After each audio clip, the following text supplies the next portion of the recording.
सरल, सुशील और शांत, ये क्वालिटी थी सरस्वती की, जो कि शर्मा जी की बहू थी। क्या है बहू, जब देखो तब किचन में खटर पटर करती रहती हो, लेकिन खाने को कुछ देती ही नहीं।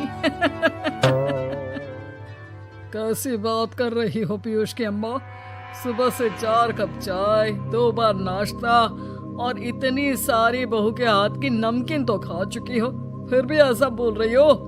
अरे कुछ तो डरो ऊपर वाले से। तभी वहाँ पीयूष आ जाता है। क्या है सरस्वती, इतनी देर लगती है क्या टिफिन बनाने में? एक काम है घर का तुम्हारे पास, वो भी नहीं कर पाती हो वक्त पर। आपका टिफिन टेबल पर रखा है और नाश्ता भी, बाकी का सामान बेड पर रखा है और अब मैं मंदिर जा रही हूँ। सरस्वती मंदिर चली जाती है। उसके जाने के बाद घर में, यार माँ कैसी गवाह लड़के से शादी करा दिया है। मंदिर, पूजा, किचन और सास ससुर के सिवा इसे कुछ दिखता ही नहीं है कि कैसे खुद को स्मार्ट बनाकर रहना होता है, कैसे लोगों से जुड़ना है, बातें करनी है, ऐश करना है। अरे पैसा बचाओ, और कुछ आता ही नहीं इस लड़की को। जो क्वालिटी तू गलत तरीके से बता रहा है ना, दरअसल एक अच्छी गृहिणी की वही सारी अच्छाई होती है बेटा। घर को चलाना, समाज में इज्जत दिलाना और घर वालों का ख्याल रखना, और चाहिए ही क्यों? अरे क्यों नहीं चाहिए कुछ और?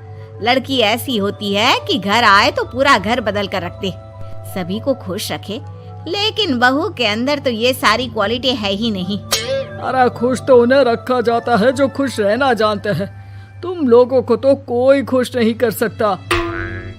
पिताजी अब आप ही लोग सोचिए, क्योंकि मैं किसी और से शादी करना चाहता हूँ। आप लोगों को बहू के साथ रहना है या मेरे साथ?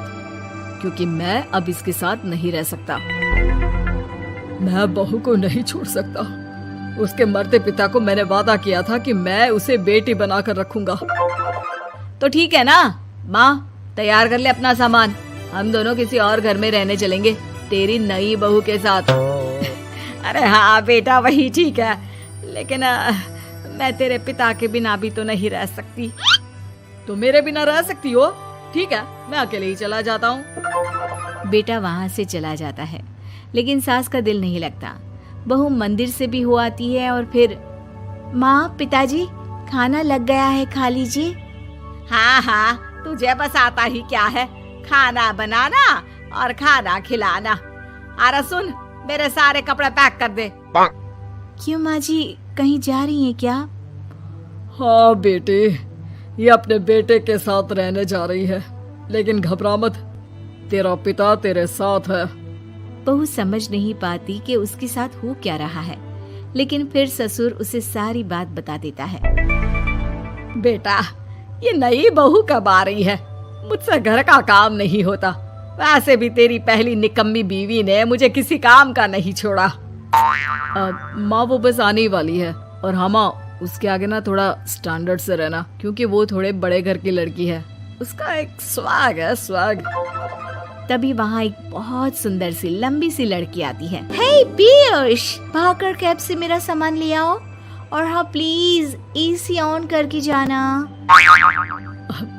रीमा, ये मेरी माँ है। तुम चाहती थी ना कि मेरी माँ हम लोगों के साथ रहे। हेलो आंटी जी, हम लोग ना जल्दी शादी कर लेंगे, फिर मेरी जैसी टॉप लड़की आपको अच्छी बोलेगी। एक्साइटेड होंगी ना आप? पर नो इश्यू।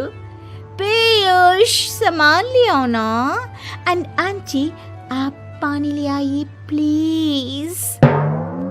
माँ को तो समझ में ही नहीं आता कि वो क्या करे।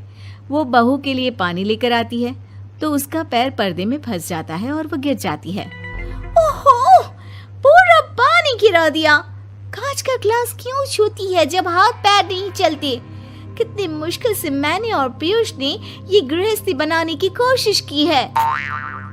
अरे पर तो क्या हो गया, एक गिलास ही तो टूटा है।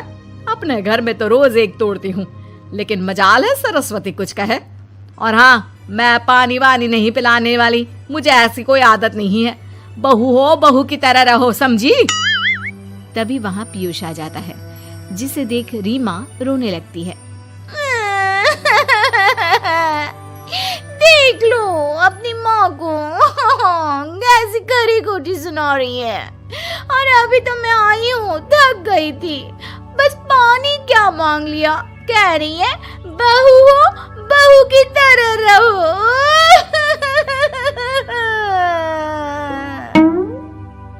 अरे यार माँ, समझा कर लाया था ना कि कैसे रहना है।